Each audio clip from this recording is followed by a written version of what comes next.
Welcome to another live episode of Halftime Adjustments. Host Eddie Arnell, my man G Witt, J Lou. What's going on, fellas? Tighten up, baby. Tighten up, fellas. Here we go, man. Another week in the books. First quarter of the season has gone by. What a first 4 weeks we've had with these Tennessee Titans, man. Helter skelter. It's crazy that here we are in week 5, and we still got questions about this football team that are unanswered. Yeah. So, coming out of the first quarter of the schedule of the year, 2-2. Hey, we all said last week that was a good thing if it had not been for the production of non-production, the offense in the second half. They had to take a trip today to the nation's capital to face the Commanders, team of loser of 3 straight, and with a familiar foe in Carson Wentz. Now, we all know Carson Wentz, he can either beat you or he can do something to get them beat. And so we was hoping that the Carson Wentz that makes the bonehead play, as we saw at the end of the game, would be the count to bring home the victory. 7, again, we talked about it at length last week, and a lot of talk this week was, Vrabel being stubborn, don't want to address the issues of the team when he's getting asked by the reporters. Hey, man, what's wrong with your offense? Well, let's just celebrate the victory. We got to do it. Oh, yeah, I get that. But, man, there are serious problems with this football team. The offense is going to only score 7 points in 4 games in the second half, right? And so here we go with another game.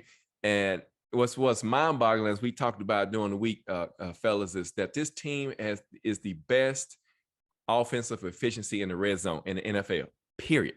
And that's over the Chiefs. That's over the Bills. Now, you could say, yeah, they scoring long touchdowns. Yeah, that's mostly true. But this team gets in the red zone and they score. I'm talking about the Chiefs and the Bills. And so here's another stat, fellas, that I looked up today. Number 5 in third down defense. Man, that's something right there that we could talk about all day. But anyway, Titans 21, Commanders 17. David Long with the walk-off pick on the 1-yard line to seal it up.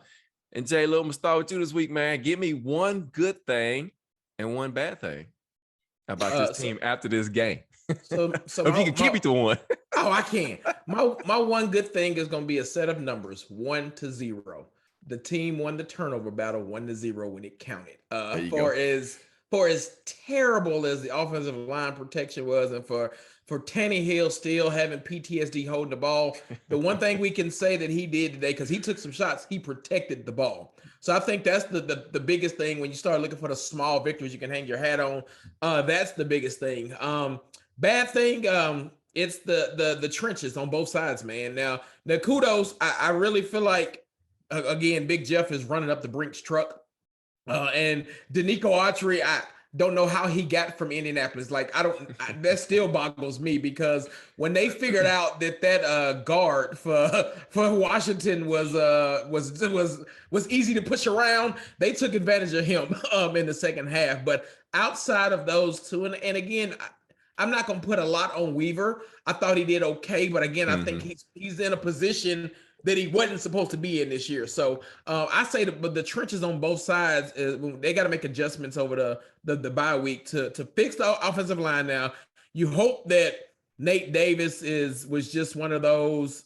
It was a lot of folks this week that I think got the Vrabel, let me give you an extra bye treatment. Right. And that's one of them. Nate Davis is one because he's by far our best offensive lineman. I thought Dylan did okay, but we've got to go with the 5 we've been having since Taylor went down. Now, Daly, he Montez Sweat, he made the Pro Bowl today over that game. But you've got to settle the offensive line down. The one thing I'll say, as bad as the O-line looked, the run game is better because Derrick Henry's better. And where I saw that, it was a 3rd and 2 late in the game where he should have been stopped in the backfield, but he went lower than I didn't think. Out of shotgun. He went low and got it because you're just not hitting him in a hole that low. And I remember, that's something you've always said, is we thought Henry ran it kind of high, and you've seen it the last couple of weeks, him running low. But again, the Texans did us a solid today. And anyway, you can go to the bye week being number 1 in the division and relatively try to get healthy, man. But there's a lot to fix, especially coming up on this stretch of scheduled games we got. Uh-oh. G-Wit, one good, one bad, man. Okay, I'll start with the good, and it's gonna be a bad with a good. Let's put it like that. I've been watching the NFL since Super Bowl V.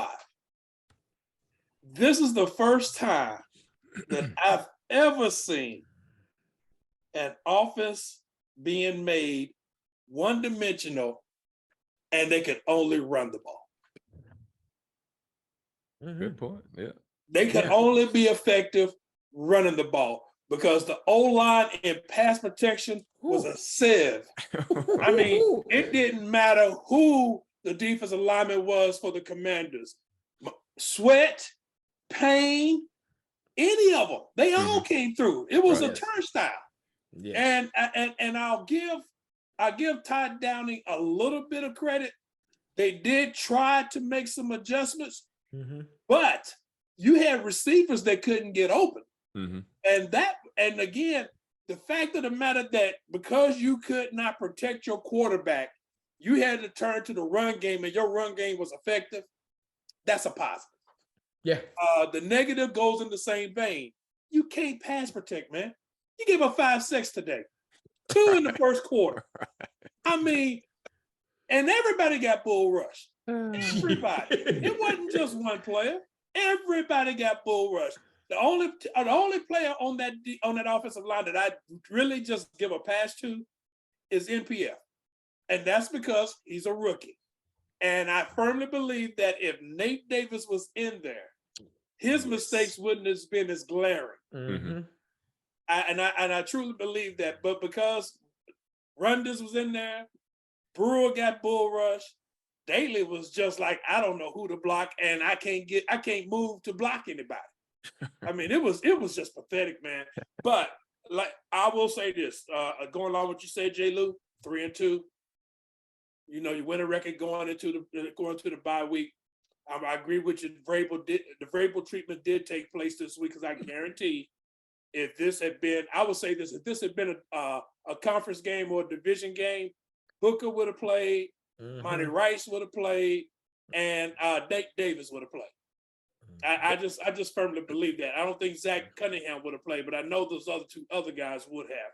I just think right now the bye week came at a good time. We got a chance to get Molden back. Too bad Traylon Burks got put on the IR because he's gone for 4 games. So, but the defense gets to be a little bit better. And I'm going to say this, and you guys are going to disagree with me all day long. Caleb Farley. I'm not going to disagree.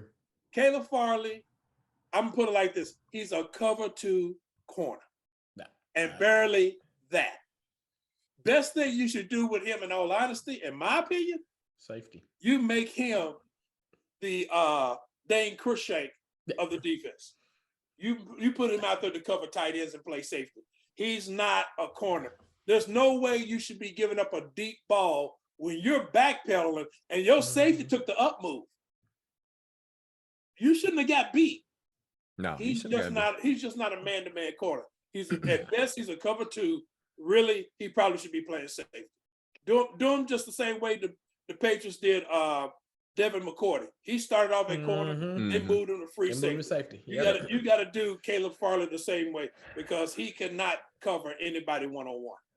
Well, first we got to get the coaching to realize that, because right now once he messes up, they put him in the doghouse. So but they're so depleted at corner, they really ain't got much of a choice. I hate to say it. I know they don't. That's part of the reason. I mean, they put Mitchell in, right? And I'm just saying. Yeah, we'll talk about him in a minute. But look, so I agree with you, though. They need to do something else with him, because one thing I can't say about Caleb Farley, he can tackle. Yeah. He can tackle. Now, yes, he can tackle. He can't be on the island by himself. I agree with you on that.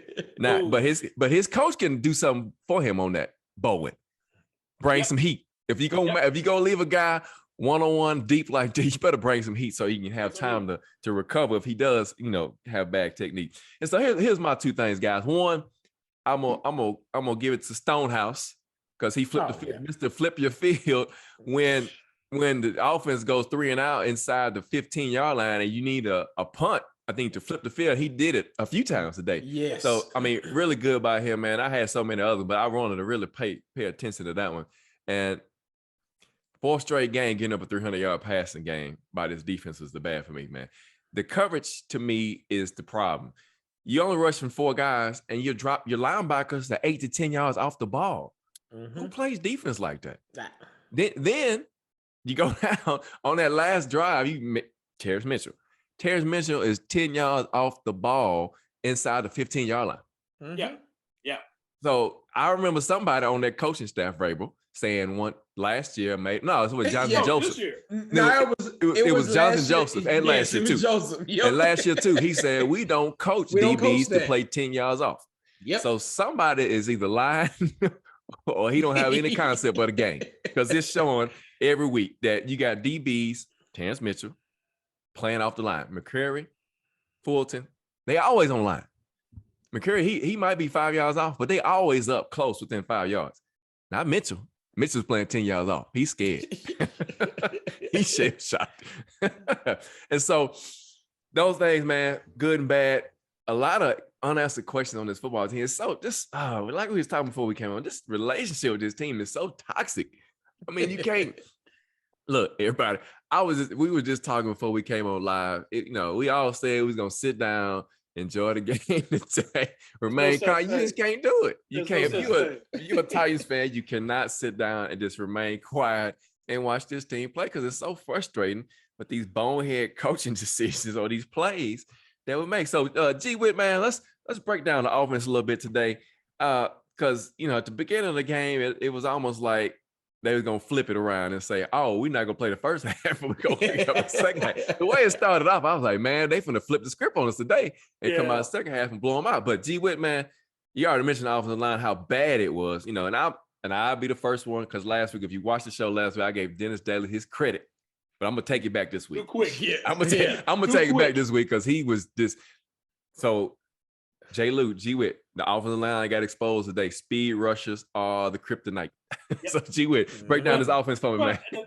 And the other thing about it is that I'm going to also fault Tannehill and Ben Jones, because they never really adjusted the cadence. That defensive line was coming off the ball quicker than the O-line.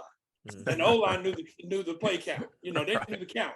And the D-line was, that's how come they were getting bull rushed so much, because the D-line was just beating them off the ball straight up. It was the same, put it like this, it's the same thing we did to Indy last week. Our D-line was beating Indy off the ball. Washington's D-line was beating us off the ball today. And that's why they turned into a sieve, on top of bad technique by Daly all the way around. I mean, Montez, put it like this, whenever we were in passing situation, Montez Sweat made sure he was over there over Dennis Daly. He's like, I'm coming in. Yeah, because they flopped him over to NPF and he wasn't having that much success, so he came back over. So when they got a sure passing situation, he flipped. No, I'm on this side because I got this guy. It's just one of those things. I'm gonna be honest with you. On the offensive side of the ball, we showed that one, we missed Treylon Burks because we don't have another threat as a receiver, especially on the crossing routes. Really, I would say this, even though he had a fairly decent game, he still disappointed me. Bobby Trees had the offense, the receivers struggled to get open the whole game. I mean, there were a couple of times where Ryan Tannehill had plenty of time to throw the ball and just had nobody to throw it to. And to his detriment, once again, what we've always said about him came true. He held the ball too long. There's sometimes you just read the defense and you see an opening, you just got to go. You got to get rid of it. Right? You either throw the ball away, throw it away deep over a receiver's head or something, or you take off running, get 2 or 3 yards. The shining spot of the offense was absolutely Derrick Henry. I don't know what's flipped on him. Man, he is a lot more demonstrative this season than he's ever been. And I mean, even when he was running over people for 200 yards in a game, he wasn't like this. But he's running like a madman and a man possessed. And when he's making those big runs, if we could cut out the penalties, he would have had well over 130 yards today. I mean, Easily. easy. You know, penalties killed him a couple of his long runs. Man. But that was the highlight of the offense to me, was Derrick Henry being able to run the ball. I give Tannehill credit. It was a lucky play to NWI. Good adjustment by him. I give NWI his credit. He made a great adjustment to the ball, but it was a lucky play because he barely got that ball off. He did. And NWI just made a great adjustment to the ball. I take it. You know, oh yeah, definitely. You need luck. I take it. You know, and that allows us to get that 1 second half score that's been eluding us since game one. Right. But really, obviously the strength of the defense or the offense is running the ball, and it shows you how sad our offense is right now when the Commanders went to a 5-man D line, and 3 linebackers, bringing the safety up, and we still could not get a pass off. Yep. I mean, that's bad on this offense. I don't care what anybody says. You run against a 9-man front, 5D linemen. Now, granted, Derrick Henry, he made some good runs. I had to give him his props. That's what I'm saying. He was the highlight. Mm-hmm. But you can't get receivers open. Something's wrong. And see, you know, and I'm gonna go back. I'm gonna go back to your point. That's coaching. Oh yeah, that's what I was about to say. Me and Jay Lou talked about this the other day. Is, you know, let's take Cooper Kupp for instance, right? I know he's a great receiver. Don't get me wrong. Everybody knows he's gonna get the football. The guy's averaging 10 receptions a game. 10 receptions a game, and they know he's getting the ball. That's coaching. That's scheming. That's getting your players open, which we don't have, right? Nope. We don't have. So Jay Lou, man, outside of Derrick Henry, you know, the offensive line, just give me your take, man. I don't even know where to begin. So I'm gonna throw a few stats at you. Go ahead. This is the problem with the offense. 3 targets, 2 receptions. Thank you. For 12 yards. Thank you. For all of your tight ends combined. Thank you. That's a problem. We kept saying, you know, we talked about it before we came on air, teasing about, you know, the Rams offensive line and them being hard-headed with their offense. That's part of the problem with the Titans offensive line. Now, we can get by with our O-line because, as G. Witt said, we're built to run block, and 22 is special. But when it comes to passing, the one thing everybody kept saying last year was we didn't have a tight end that could go down the middle, catch the 5-yard routes, etc. You literally only threw the ball to your tight end. Now, I get that you had them chipping, but they can chip and get out and still catch a 4 or 5-yard pass. To me, that's like a run. I mean, that's a short extension of the run. And when you only have 3 targets total to your tight ends, that's a problem. I mean, you're not trying to help. I mean, I think we went away from the screen game too much because, again, that's how you slow up the pass rush. But it becomes that word that starts with a P, predictable, because then everybody starts knowing how you're going to run a screen. But I have yet to see Chig on a tight end screen, or taking advantage of him. I mean, Hooper, at least the one catch he had was to get to the sticks, but we're not seeing them take advantage of where I think we really need to, where the offense can improve, and that's the tight ends. Because today was one of them games, and I know everybody keeps talking about AJ Brown and Burks being hurt, etc. Today was a game where you realize why you need a number 1 receiver. Because as G. Witt said, a couple of the Tannehill sacks, nobody was getting open. And last I checked, the Washington, I almost called them the other word. The Commanders don't have DBs. They don't have no lockdown DBs, right? So we couldn't get open on they 2 or 3. So that right there in itself is, and again, we're not, for as good as, again, I don't think Todd Downing calls plays in the flow of the game correctly. I think he can be a good play designer, but as good as he is on that, I still feel, and maybe this is just me in the minority, I don't think we're seeing, if it's happening, I don't think we're seeing Tim Kelly's effect on the passing game like we probably should. Like, I think something in communication there is holding that back. If you go back to last year, we could see the fingerprints of Schwartz on that defense. We've been around. We've seen him before. I don't see Kelly's fingerprints if he's supposed to be the passing game coordinator. And you wonder if that's just being, subdivided from the man up top at Vrabel or Todd himself, where, he might be doing it in practice, but then we get in game plan and don't call it. Because for a team that's been built on tight ends, I don't understand how we're not throwing the ball to our tight ends. I don't either. And you got a good stable of tight ends minus Swain. So Yes. I mean, you got a Hooper that could, he's had over 800 yards receiving. Chig got speed. By the way, that was a touchdown by Chig, in my opinion. Anyway, so let me get this comment in before we get any further. He was writing. He says, "Do you think that the communication isn't there when it comes to the offensive line?" I think Ben Jones does a good job, but I don't think, and it goes back to what G. Witt said last week in that second half. I just don't think they check out of the plays enough. My bad. I ain't mean that's what it is. Because to G. Witt's point that he said to me, and you talked about earlier, several times when they brought 8 or snuck down 9 or 10 in the box, we checked into the side and they were bringing the pressure from. Like, we didn't make no adjustments on that. So I think I don't think Tannehill has as much freedom in the offense as we would hope. Is my thought process. I think they get in the thing, they call a play, and to me, the checks look like, okay, if we're supposed to run left, we're gonna check it and run right instead. And it still doesn't help because it's 9 at the line of scrimmage. But I think Ben Jones does a great job calling out. I just think the play calling doesn't put him in a good situation. And that's the real deal. I mean, it's again, I think today, I would say this. I think today we definitely didn't see the Tim Kelly offense at all. No, because he brought back the toss sweep.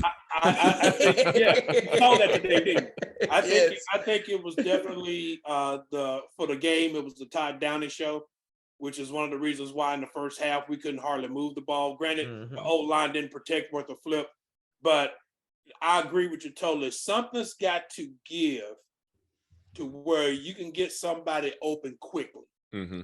Because the bottom line is the offensive line could not hold up. And Tannehill going back, even with play action, you have got to have somebody who's going to get open across the middle. Everybody can't be going to the outside. Somebody's got to come across the middle and come open. And that's not happening. And that's the problem. That's one of the problems you have. I mean, I give him credit. On a couple of those sacks he took, he was looking. And there was nobody open. Like I said, he just waited too long to run. Right. But he's gonna have to get more, and it may be that his age is showing on him now. He can't run.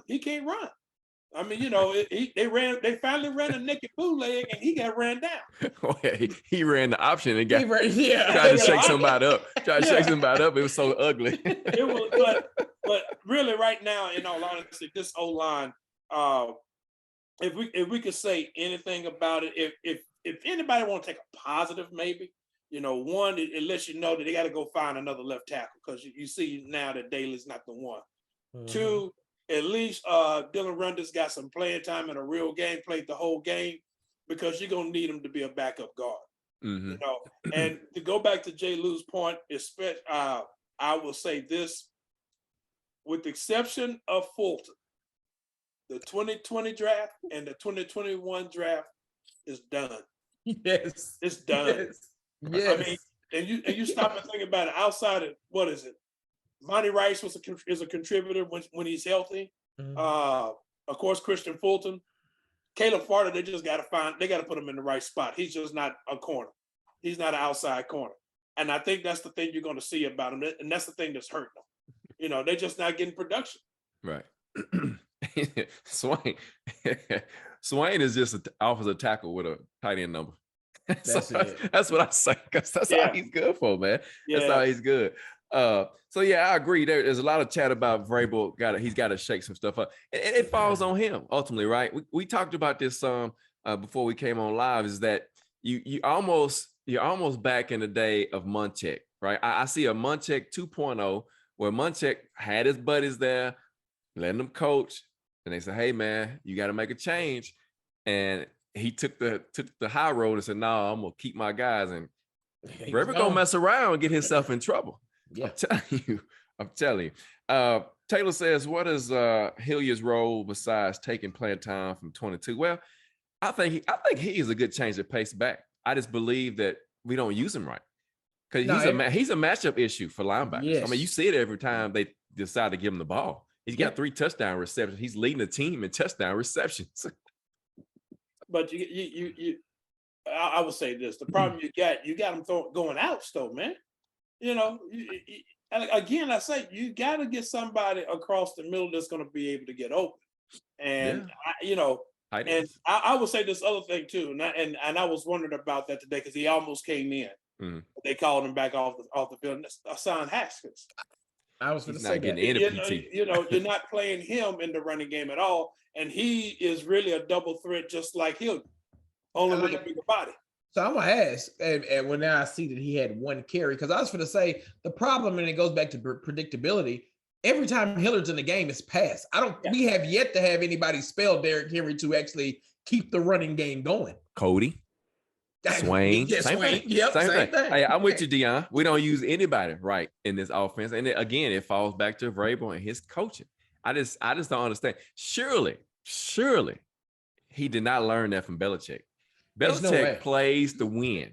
Belichick makes the jump. Now, I will say this, guys. I will give Todd Downing his credit. Their late first quarter, early second, they made some adjustments, right, to start running the ball a little bit better. But after that, it's like, well, that's all we're gonna do, and then we just go run pass. Let the chips fall where they're made. That's right. That's exactly right. Yeah. And so, and then to your point, G Witt, and this is one of the plays me and Jay Lou always talk about. They are not running a glance play anymore. There's nobody coming across the middle like you said, G Witt. I mean, Robert Woods would be good on that. He did that with the Rams, and I mean, I just Kyle Phillips. He had 2 targets today. Where is he at? You got him. You talk about how good of a well he played because every time they go across the middle, he gets clobbered. Well, I mean, they got to throw the ball to somebody. Yeah, Monty Rice plays. No. I'm not disagreeing with you on that. I'm just saying that's part of his problem. I mean, it's the same thing that happened with the other one guy. You send him across the middle, he's just so small, he's getting clobbered. Yeah, he's got to learn, and that's a rookie for you. He's got to learn to catch the ball and get down to lessen the blow. That's the one thing he's got to learn. Yeah. Not enough Hooper, not enough Chig. I mean, and then this is what you get. You get an offense that gets 241 yards of total offense. Yeah. 3.9. Chig is the one that concerns me. Yeah, 3.9 play. 3.9 yards of play. 136 pass, 105 rush. Shoot, Derrick Henry had 83 yards in the first half. Yeah. 83 yards in the first half ends with 102 and 17 carries in the first half, 11 in the second half. So, I mean, it is what it is. But right. And so let's talk about this defense, guys. I'm gonna tell you what. We probably got 2 of the best interior linemen, 3 in the league. Because Pop-Tart. I know I'm gonna let Jay Lou go first because he got to talk about his boy and Pop-Tart and Jerry. We talk about Jeffrey Simmons. He finna break the bank if they pay him. I hope they pay him, but you just never know with this team these days. But anyway, Jay Lou, go ahead, man. Kick off with your boy Pop-Tart, man. So my guy, all he's doing is leading the team in pass breakups on the year with 5. Right. Fun fact: the best defender we got. That's number 3 in history because they said I think the Titans' record is like 8 in a season, so he's more than halfway there. But man, I've been on Pop-Tart since the offseason. Yep. I said that I thought that he could come be that nose tackle, and the one thing you like what you're seeing about him, he's taking advantage. You saw today, he's taking advantage of the one-on-ones. That's all we've been wanting somebody on this D-line to be able to do is because Jeff Simmons is going to get double teamed. Mm-hmm.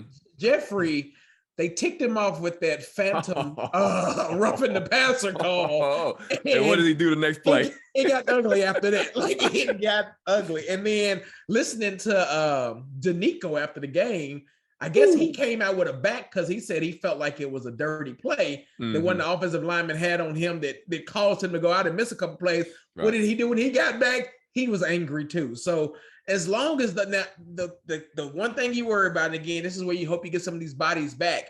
You don't want to wear these guys out because Nico and Big Jeff are playing a lot of downs. A lot of snaps. I'm gonna butcher the guy's name, so I'm not gonna even try. But y'all know who I'm talking about. That got called up today. I remember you talking about him in training camp, Ed. That's right. Yep. And he played well today. So the D line, man, it's the problem we got with the defense, and this goes back to the scheme. There's that word. We so predicated on our front 4 getting pressure, and it's not working because Harold and Bud are out. That we're just afraid to generate pressure. They brought some of the weirdest blitzes today that wasn't even on time. And this is where I think the biggest injury on defense is Amani Hooker.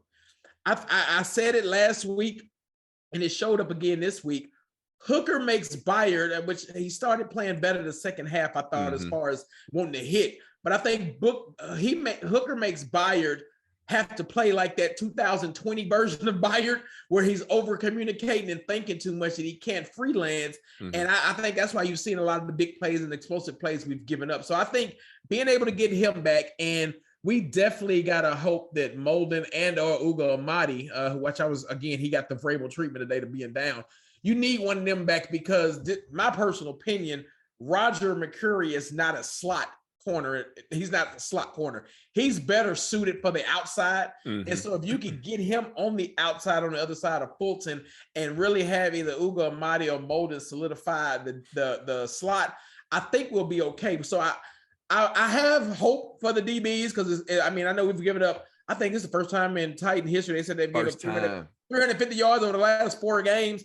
I think you can get. I see hope in that. Even if you continue to struggle with pressure, I think you can do some things different if you get your 2 main slot corners back. Because again, we both know that both of them guys can blitz too, and well tacklers. But that's my one concern I see on the defense is I would rather see Roger get back to the outside.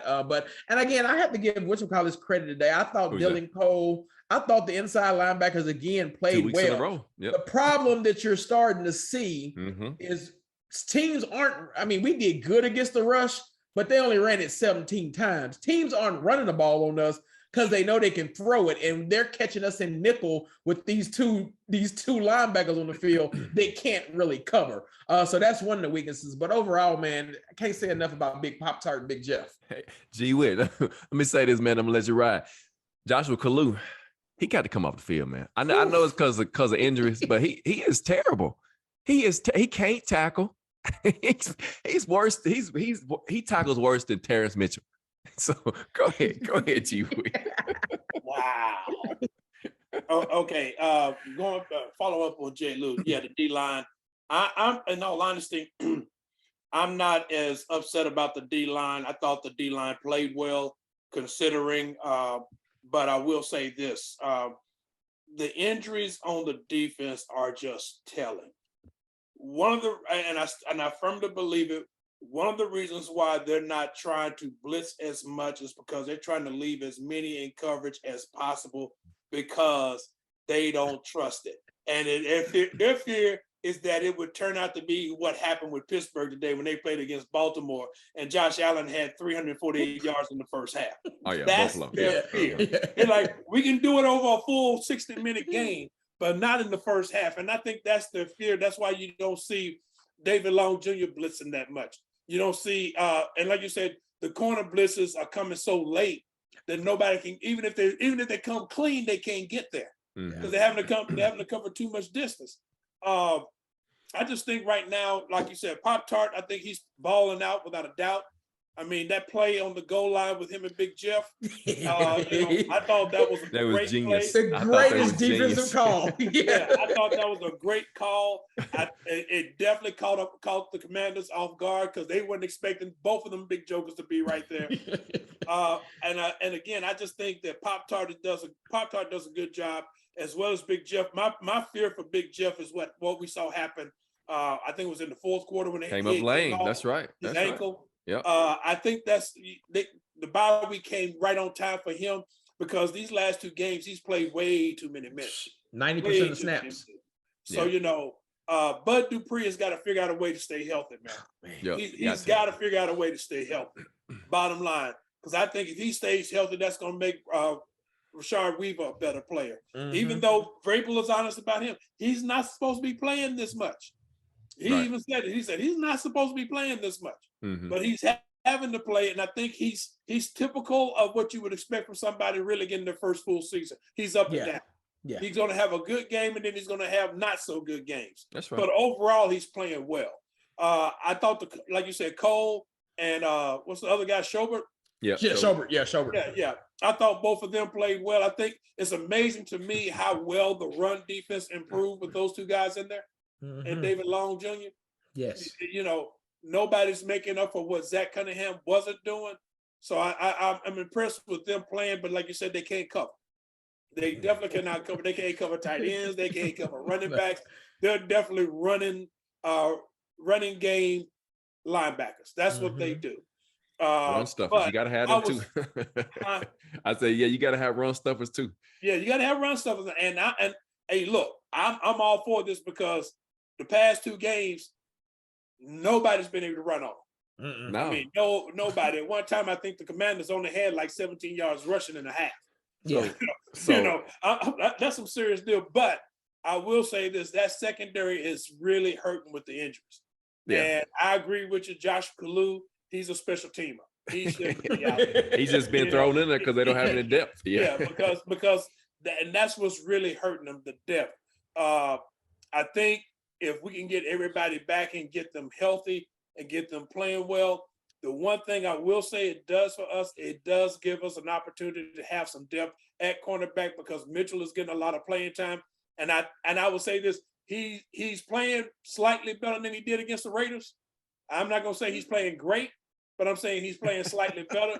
And it takes a lot of pressure off of Caleb Farley because Caleb Farley just ain't ready yet. And they can figure out something else to do with him. And again, like I said, make him a cover 2 corner, make him covering the tight ends in their spread or whatever the case may be. He probably can do that. He's a great tackler.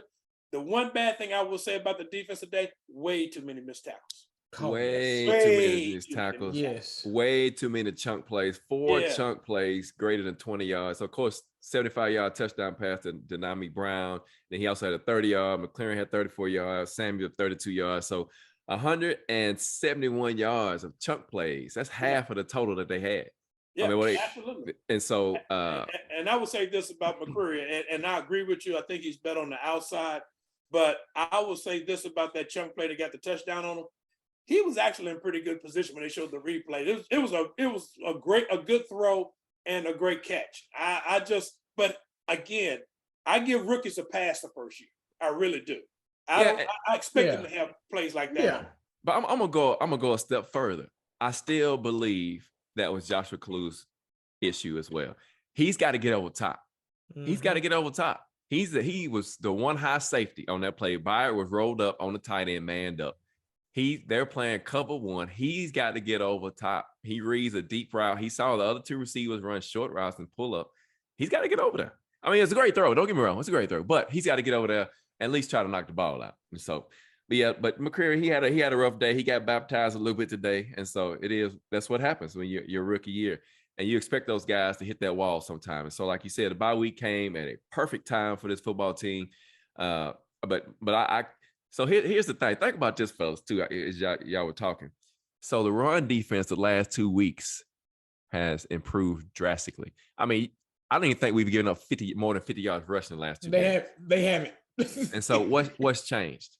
Zach Cunningham. You have somebody that don't want to tackle. No Zach Cunningham. Yep. And as big of a pickup as it was last year, we talked about, it gives another linebacker to play on the field.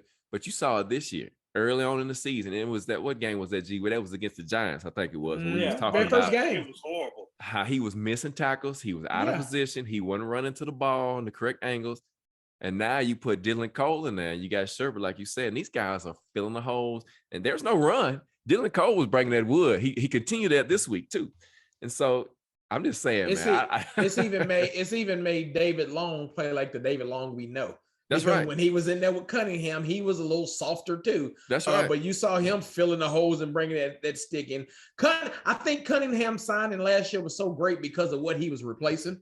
Right. That's right. That's true. But now that he's the main guy, along with Long, it ain't there. It's like he came in and played well, and you thought you was getting a better version of Rashad Evans. Yes. Also, and basically, as this season has started out, you're getting Rashad Evans all over again. Right. And I think the thing that's hurting David Long Jr. with Zach Cunningham being in there, he's trying not to make a mistake to make sure that he can cover for Zach Cunningham. But like you said, since Zach Cunningham's been out and they played Cole and Sherbert, David Long Jr. is attacking the run. He missed some tackles today, but he's attacking the run game like the David Long we know he is. Oh yeah. But it's almost like that Byard thing, like you mentioned, Jay Lewis, that he doesn't feel like he has to replace Cunningham and kind of pick up and clean up his mess, right? Right. Now he knows Dylan Cole can fill the hole and make the play, make the tackle. And man, he's he's doing his thing now. You know, Oh, Dylan only had 4 tackles. David Long led the team with 11 tackles today. But man, I mean, like we said last week, his position is inside linebacker. He's not the outside guy. And so we've already kind of mentioned Stonehouse, but here's a question that Taylor brought up as we talk as we special teams topic. Can Caleb Farley return punts? Interesting. I wouldn't let him. I wouldn't let him either. I wouldn't let him. I don't know if he's got the. I tell you this, the catch that Bobby Trees made on the 20 falling today showed why he's probably the punt return the rest of the year, even if he don't return or not. Right. Because of the hand. That's all you need to do is catch the ball. But no, I wouldn't put Caleb back. Had one there. bad drop, you know. Yeah. Oh yeah. And again, you didn't really get to see Washington. You can tell Washington's been watching film because they did a great job of keeping the kickoffs away from Haskins today. Yeah. They did. Yeah. And but I want you. Go ahead. I was just gonna say, and that's the one thing I hate about, because I thought it's obvious that Haskins does a good job returning kicks on the kickoffs and everything. And Bobby Trees, there was one punt I thought he should have ran up and caught, and he would have made some. But other than that, he generally makes pretty good decisions. And that play where you're talking about where he dove for the ball and everything, and that scared the daylights out of me. I like, oh man, please don't muff this ball now. We don't do that. But let's just be honest about it. Right now, if there's an MVP on the team, it's Stonehouse.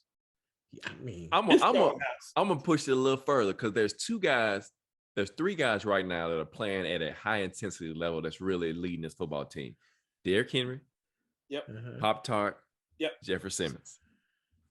Now you can add the Nico to that, but those 3 guys right there, they're playing at another level. We knew Big Jeff when we saw him in training camp. We knew Big Jeff was going to come out and play the ball this year, and nobody's been able to block. He was saying it then, and he said so. That goes to my next point. How in the world is there only one holding call thrown on the Commanders? They all game long. They've been like last week. Like he's getting clotheslined when he's trying to get back there. Yes, it makes no sense, man. And he had to beg. He had to beg for the hands to the face. Hands to the face, yeah. Because he almost made the play with no helmet. Yeah, It still and was like going James Lofton said, when you see a defensive lineman without his helmet, you know it's hands to the face. Yes. Duh. Right. And I mean, he got hands to the face, and he has to go like this before the referee even throws the flag. I'm like, really? Right. But no, I agree with you. But like I said, I Jeff, Pop-Tart, Derrick Henry, Stonehouse is playing otherworldly.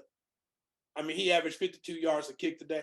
Stonehouse is a beast, man. I give him his credit. I would say this through 5 games, I did not think he was going to be that effective, and he is. Hey, he dropped one. He dropped one inside the 10. Yeah, I mean, he had 8 punts today. Half of them went inside the 20. He had, you're a weapon when the commentators say, when we were backed up, it was like, you needed one of those 70-yard boots from him. He only gave you a 55-yard. That's still phenomenal. But, anytime you can turn, we saw it with the quick 3 and outs and us way on the other end of the field.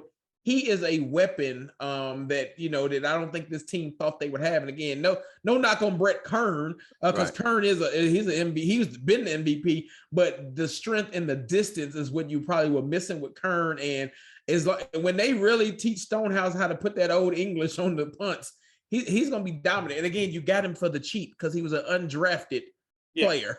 and think about it from this standpoint. They had to start doing something because they are always making sure they're double covering the gunners. Yes, yes. Always. They're always double trying to because he's getting ready to kick it a long way. And if we can get the gunners, but I have to give the punt coverage team credit. They have been better at getting down there to make sure they make the tackle. Oh yeah. Even on those long punts. So the overall net that they're giving up is not bad. Oh yeah, the special teams this year is 1,000 miles beyond what it was last season. I mean, literally. I mean, even Slim Randy even kicked the ball pretty good today. And so, and so you get as much as hard of a time that J. Lou gives Craig. You gotta give Craig just a little bit of credit. Now, I mean, Stonehouse has got a leg on him. That's just him, his talent. But somebody in the scouting department did a good job of finding that kid, finding him, man. Because we even played. Go ahead. I'm sorry. I said Colorado State. Yeah, Colorado State, man. So Will says, what about Sweat taking off his helmet? Now, look, Will, I'm not going to say nothing about officials because I got some good friends that are some officials. I'll just say it like that. But, yes, it should have been a 15-yard penalty. They missed that. They missed the touchdown for Chig, I say again.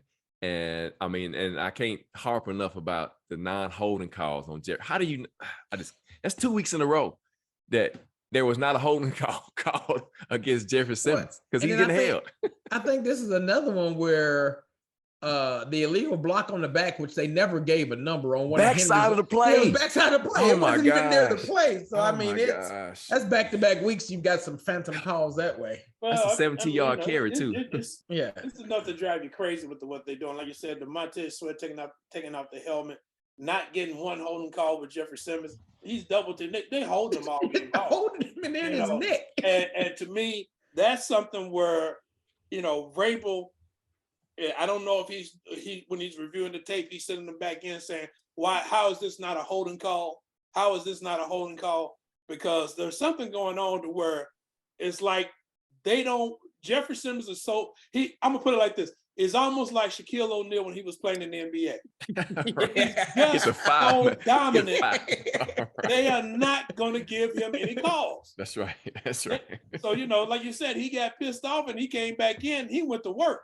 And, and they got him. It's almost like John Madden used to say about Richard Denton. He's the one guy you don't want to see get mad on the field. No, because he's gonna hurt some people, man. Yeah, right. Because after that hands to the face, man, they got after Carson Wentz, and I think that's when he had his first sack, and then Danico came back and got him one. Yes, it started getting ugly there for Carson. It did, it really did. But I think I agree with both of you. I think as we move along, if they don't get a better rotation, then Jeffrey Simmons he's gonna run out of gas before the end of the season, especially with the stretch of games that's coming up. You got the Colts again, you got the Texans, and then in the next quarter after that, you got the Green Mile, which you got the Packers and the Broncos and the Bengals and the Chiefs, and then you got the Eagles. And so, so let me ask you this. This is a question, J. Lou and Eddie. Maybe you guys have heard because I hadn't heard anything. What's up with Naquan Jones, man? I don't know. He did not play. He ain't in the rotation. No, he's not in the rotation. He was dressed, but he wasn't in the rotation. That's what I'm trying to figure out. We were counting on him getting some playing time in that middle this year, and right. They're playing strong. They're playing Walker. Playing Edwards Jr. He just signed. Edwards Jr. signed. And I'm like, what happened with Naquan Jones? Is he in the doghouse or what? He had one tackle today, and he was playing good early on in the season when he was in the rotation, and now it's like you said, he hasn't got a lot of PT. I don't know. That's a great question. And that's what I look at as far as the time, giving guys breathers and everything. Ask Vrabel and see if he says let's just celebrate the win. We just talking about the win. Well, like I said before, I told you guys last week, Vrabel is not going to talk about what's wrong. Oh, I know it. I know it's funny to me though, man. It's so funny because they sit there and they ask him direct, point blank, like, "What's wrong with the offense in the second half?" Well, we're gonna talk about the win. These guys just worked their tails off. We're gonna talk about the win. Exactly. Yeah, okay. Right. That's that Belichick 2.0. Man, thank y'all for joining us tonight for Halftime Adjustment. Got all these comments and questions. Let me get some more of these in. Let's see. Dion says, whoever found Stonehouse needs to scout our O-line and our DBs. That's true, man. That's whoever does. That was great. That guy needs to get a promotion. See, Taylor says officiating across the league is highly suspect. Cut out the referee the passing call. Start on Jerome. Hey, that's J. Lou's boy, Jerome Bogert. And y'all better be careful talking about because he gonna be back in that Colts game. Watch. I was gonna say the exact same thing.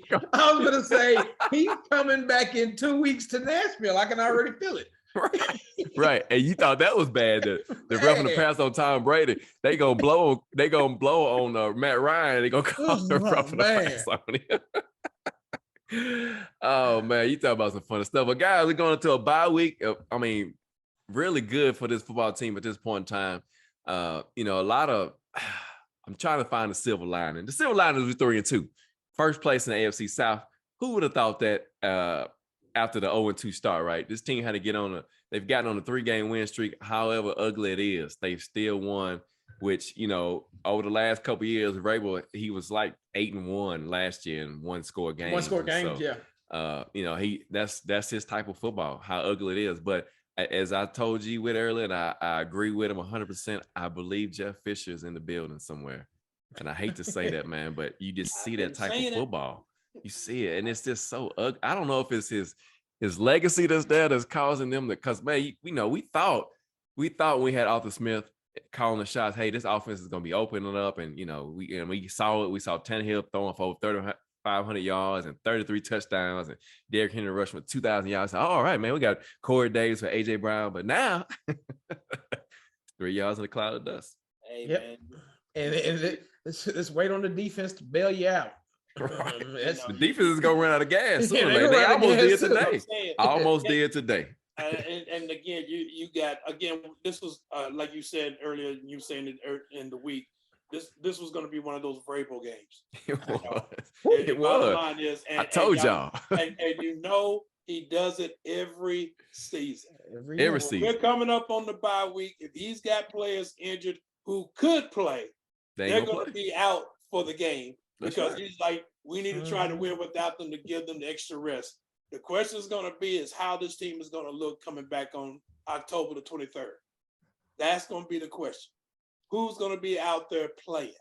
Right. Because right now, these injuries are going to catch up with us. I mean, we got key injuries. You said 19 on defense. Can't do nothing about Harold Landry, but we obviously are.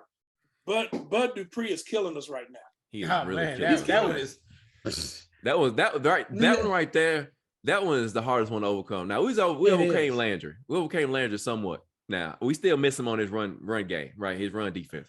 But losing Bud now, and that one hurts. I'm bad. That one hurts so much because you don't have Landry. Like you saw last week in the 9 plays that Bud played, he was how he changes the game. Right. And that's the thing. You look at him, you're like, dude, you gotta stay healthy. Yeah.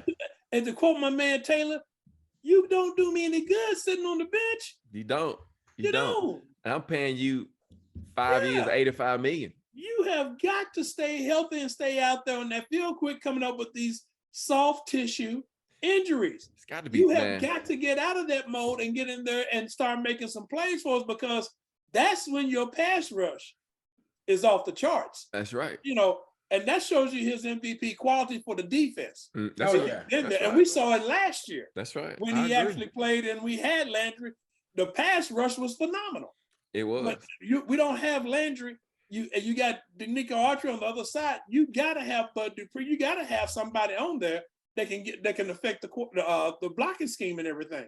Right. What's up, little J. Lou? That's right. There he is. Yeah. And so without Bud, now they attack Jeffrey. You can see him getting double team all the time.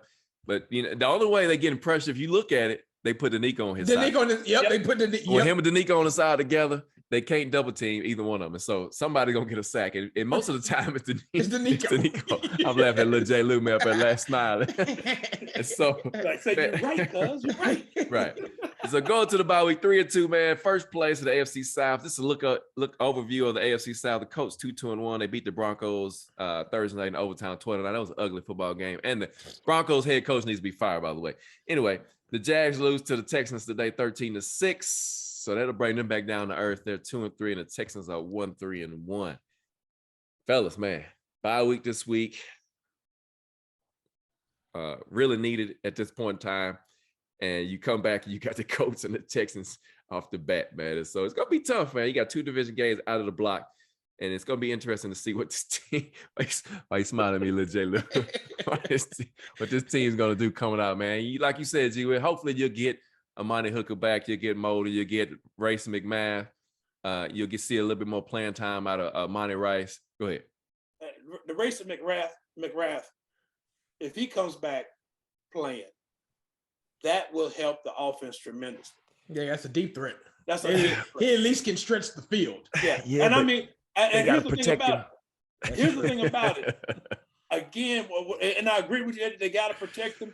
But again, I always say this: sometimes at the beginning of the game, if you just play action pass and tell Grayson McGrath just go deep, Yeah.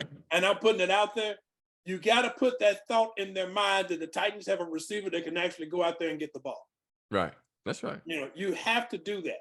And to me, with Grayson McGrath, that's when he comes back. If you're going against the coach, that's the first thing you do: play action, throw it deep, and if he catches it, great, it's going to be a touchdown. Right. But if not, you got it in their brain. Oh man, they're gonna throw it. This guy. It's just like when we was watching the game earlier. I sent Jay Lou a text. I was like, "Did we just throw it deep? Did we just throw the ball deep more than 30 yards down the field?" I'm sorry. I'm sorry. What am I thinking? More than 10 yards down the field. Did you see that formation? That formation, NWI was the only receiver on the field. And you threw it deep to a guy who really doesn't get separation At all. He's not a burner. No, he's a burner. possession guy. He's a possession guy. Yeah. And that's the problem. Like I said, Grayson McGrath could be a huge boom. So guys, he comes back. So guys, we've made it to the bye week, and we talked about in length if this offense wasn't moving, producing by the bye week.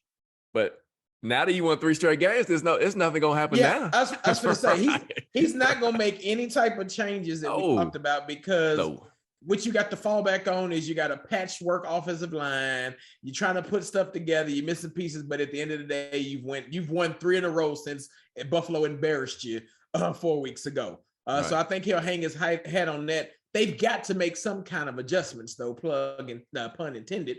They've got to make some type of adjustments. I just want to see, because again, I remember talking about it on one of our wrap-up shows. I thought that Hooper could have like 75-yard catches this year. That alone, and then you saw today on the touchdown that Chig didn't have.